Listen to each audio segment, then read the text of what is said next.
Once again.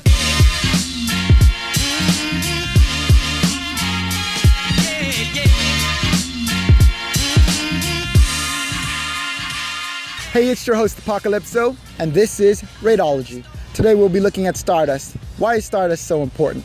Well, for starters, you need Stardust in order to power up your Pokemon. And it doesn't matter what level you are, you'll always be limited on how much Stardust you have because there are so much more Pokemon out there that you want to power up. Now, if you were to power up a Pokemon from level 20 all the way to level 30, it would take a total of 75,000 Stardust. And if you want to take it from level 20 all the way up, if you are max level, the Pokemon could hit level 39 in the game, you're looking at 205,000 Stardust. That's right, it's a whole lot of Stardust.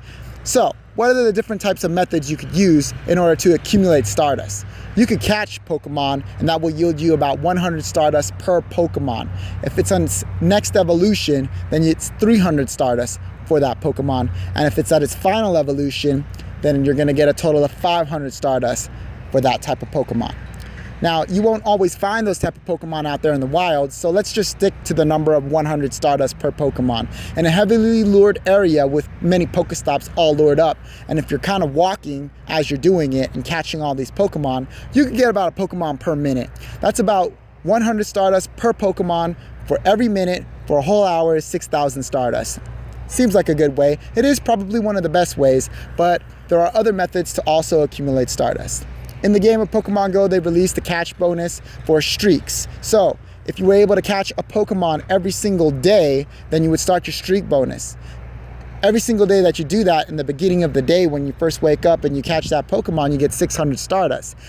You do that every single day for 7 days. At the final day, you're gonna get 3,000 Stardust. So a total for that week would be 6,000 Stardust. That's another way. And it doesn't take long. You could just catch one Pokemon and you already get that bonus streak. Now, the other way is when you hatch eggs. So there are 2-kilometer eggs, 5-kilometer eggs, and 10-kilometer eggs. 2-kilometer egg can yield anywhere from 400 to 800 Stardust. 5-kilometer eggs is 800 to 1,600. And 10-kilometer eggs is around 2,000 to 3,000 Stardust. Now, if you're not looking at how much it costs to get these incubators to incubate them, and you can infinitely do it, it is a very efficient way while you're walking around catching Pokemon, you could be hatching those eggs. Now, if you have something like a Go Plus or you have a Gacha, then it gets better because with a Go Plus, you can manually just be pushing that button as you're walking so you're catching all these regular Pokemon at the same time you're hatching your eggs.